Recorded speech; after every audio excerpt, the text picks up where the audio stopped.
સાબરકાંઠાના વડાલીમાં પણ ધોરણ 7માં અભ્યાસ કરતા વિદ્યાર્થીઓ વચ્ચે મારામારી હવે આંદોલનના સ્વરૂપમાં ફેરવાઈ ચૂકી। Story report by Jitendra Solanki, Sabarkantha. મને જે મેસેજ મળ્યા હતા એ પ્રમાણે હું શાળાની મુલાકાત લીધી, શાળાના મુખ્ય શિક્ષકની મુલાકાત લીધી, શાળાના મુખ્ય શિક્ષક અંગાથી પરામર્શ કરી, એમના જોડે વાત કરી તો 21 તારીખની ઘટના હતી। એમને 4:25 કલાકે શાળા છૂટવાનો સમય છે અને શાળા છૂટ્યા પછી 4:45 કલાકે બાળકોમાં ઝપાઝપી થયેલી હતી।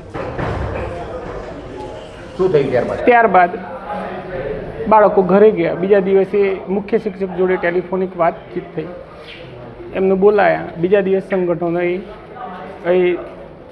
મેઇન ગેટ છે ત્યાં હાજર રહી અને હલ્લાબોલ જેવું કર્યું હતું, બરાબર। એ સમય આજે તો ચર્ચા વિચારણા એ પ્રકારની થઈ કે ભાઈ મુખ્ય શિક્ષક જોડે આપણે એમનું જે નિવેદન હતું એ નિવેદન લેવામાં આવ્યું છે। પછી વાલીને બોલાવી અને વાલીને જે બાળક ખાતી ઝપાઝપ કરી છે વાલીને બોલાવી અને વાલી જોડે વાત કરવાની છે કે ભાઈ તમે જો તમારું બાળક આ રીતે જો વારંવાર બાળકોથી ઝઘડા કરે, એમના જોડે સંમતિપત્રક લઈને ના માને તો પછી એને એલસી આપવાની એવી વાત કરી છે। હાલ તો સર્ટી નહીં આપવામાં? હાલ તો નથી આપ્યું। મારું નામ ઈશ્વરભાઈ,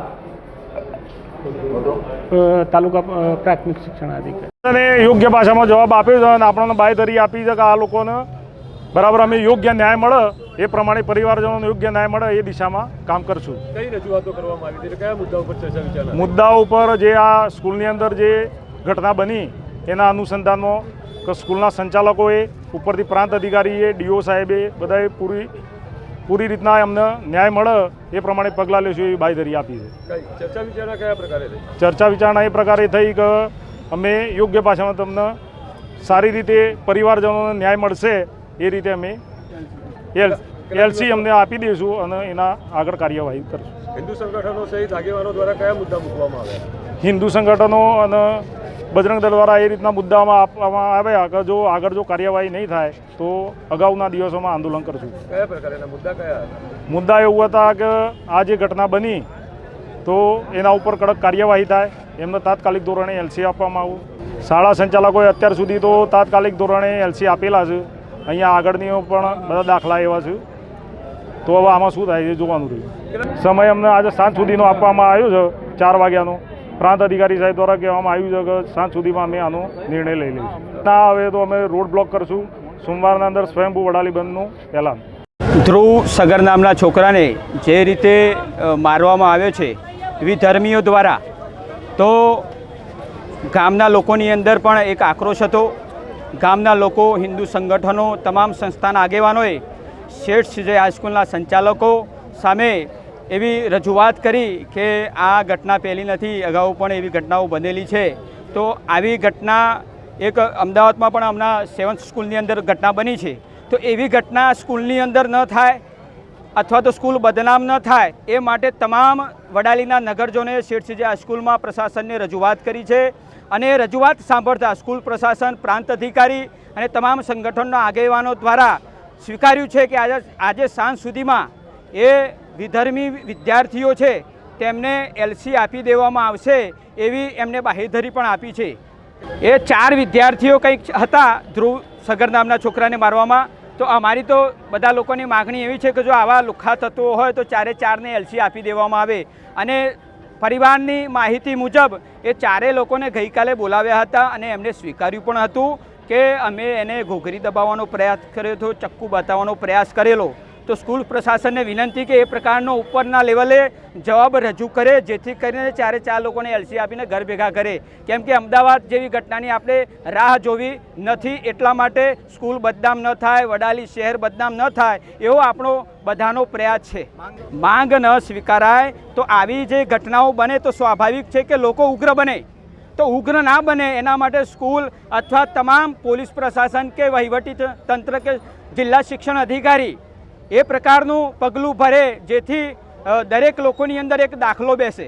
20 તારીખે જે ઘટના બની એમાં વિદ્યાર્થીઓ શાળા છૂટ્યા પછી એમની વચ્ચે થોડી ઝપાઝપી થઈ હતી અને એ બાબતે વિદ્યાર્થીએ એકબીજાને થપ્પડ મારી હતી અને એ બાબતની જાણ જ્યારે મને થઈ એ વખતે મેં જે વિદ્યાર્થીઓએ આ કર્યું છે એ વિદ્યાર્થીઓને ફોન કર્યા વાલીઓને અને બીજા દિવસે સ્કૂલમાં મળવા માટે બોલાવ્યા.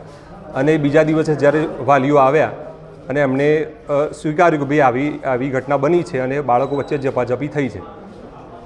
અને એના પછી એમણે માફી પણ માગી વિદ્યાર્થીઓએ અને વાલીઓ પણ માફી માગી. પણ આ બાબતે માનનીય ટીપીઓ સાહેબે મને નિવેદન આપવાનું કીધું, એટલે એ બાબતે મેં એમને નિવેદન આપ્યું છે. અને ત્યારબાદ જે કાર્યવાહી થશે એ પ્રમાણે અમે આગળ વધીશું. જે વિદ્યાર્થીને વાગ્યું છે એ સગર સમાજનું છે અને જે વિદ્યાર્થીઓ માર્યો છે એ મુસ્લિમ સમાજના વિદ્યાર્થીઓ છે. 4 વિદ્યાર્થીઓ હતા. એટલે આમાં એલસી આપવાનો કે ના આપવાનો એ નિર્ણય અમે ના લઈ શકીએ. આમાં જો વાલી અરજી કરે કે ભાઈ એલસી આપો તો અમે એલસી આપી શકીએ. બાકી ઉપરથી જો ડીઓ કચેરી ડીપીઓ કચેરી અમને કહે કે ભાઈ તમારે આ વિદ્યાર્થીને એલસી આપી દેવાનું, તો અમે એલસી આપી શકીએ. બાકી અમે જાતે અહીંયા કોઈ વિદ્યાર્થીને એલસી આપી ના શકીએ અમારી રીતે. સંચાલકો દ્વારા પણ આ જ પ્રમાણે નિર્ણય લેવામાં આવ્યો કે ભાઈ આ કાર્યવાહી આપણી ઉપરની જે ઓફિસ છે એમાં આપણે કાર્યવાહી કરીએ અને જો વાલી અરજી આપે એલસી લેવા માટે તો અમે એલસી આપીશું. બાકી સ્કૂલમાંથી ડાયરેક્ટ અમે એમને એલસી ના આપી શકીએ. એ શાળા છૂટ્યા પછી ધોરણ 7ના 2 વિદ્યાર્થીઓ, એ 2 વિદ્યાર્થીઓનો ઝઘડો થયો, લાફાલાફી થયું અને એ પછી બીજા દિવસે જાણથી આચાર્યને, એટલે આચાર્યએ બંને વિદ્યાર્થીઓના વાલીઓને બોલાવી અને આ બંને બાળકોને શિખામણ આપે, આવું ન કરે એમને વાત કરી. અને આ જે બનાવ છોકરાઓને મારામારી થઈ એ બંને છોકરાઓ નાના છોકરાઓ છે, 12 વર્ષની નાની ઉંમરના, 7મા ધોરણમાં ભણતા. એટલે આ છોકરાઓ બંનેને આજે વાલીઓ પણ એવું કહ્યું, એમને બોલાવીને સમજાવ્યા વાલીઓને. એટલે વાલીઓને તો કહ્યું કે ભાઈ અમે સમજાવી લઈશું બંને છોકરાઓને. એ પ્રશ્ન ત્યાં પૂરું થઈ ગયો. પણ આજે સવારે વીએચપી અને બજરંગ દળના નામે મેસેજ મૂકેલો હતો કે વિવેકાનંદ ચોકમાં એકત્રિત થવું. હવે ત્યાં એકત્રિત થયેલા હતા, તેમાંથી ઘણા બધા લગભગ 500 જેવા છોકરાઓ સગર સમાજના એ અહીં આવેલા અને એમને રજૂઆત કરી કે ભાઈ એમને અત્યારે તમે સર્ટિફિકેટ આપી દો. એટલે અમે એવું કહ્યું એમને કે અમે તાલુકા કેળવણી નિરીક્ષક, જિલ્લા શિક્ષણ અધિકારીને આની જાણ કરી છે અને એ જે કહેશે એ રીતે અમે વર્તીશું. હાલ શું મામલા જે સમજાવટમાં શું આવ્યું? કયું સમાજના સમજાવટમાં શું નિર્ણય આવશે? સર્ટી આપવાની વાત છે કે રજૂઆત કરી છે આગળ? નહીં, હમણાં શિક્ષણ વિભાગ તરફથી જાણ કરવામાં આવશે કે સર્ટી આપી દો તો સર્ટી આપી દઈશું. એમાં કંઈ એ વાલી પણ લઈ શકે છે, સર્ટી વાલી પણ માગી શકે છે. સમાજના છે બંને? કોણ? એક મુસ્લિમ સમાજનો છે ને એક સગર સમાજનો છે. માર મારનાર વિદ્યાર્થીઓ કઈ સમાજના? કયું માર મારનાર નહીં, વિદ્યાર્થીઓ નહીં, 2 વિદ્યાર્થીઓ વચ્ચે થયું છે. અમે બીજા કોઈ વિદ્યાર્થી જ નહીં. ના, ખોટી વાત છે. એવા 4 વિદ્યાર્થી કોઈ નહીં. અને શાળા છૂટી ગયા પછી કંઈ રસ્તામાં એમને ઝઘડો થયો હશે અને 2 જ વિદ્યાર્થીઓને થયેલો છે, કોઈ 4 વિદ્યાર્થીઓને થયેલો નથી.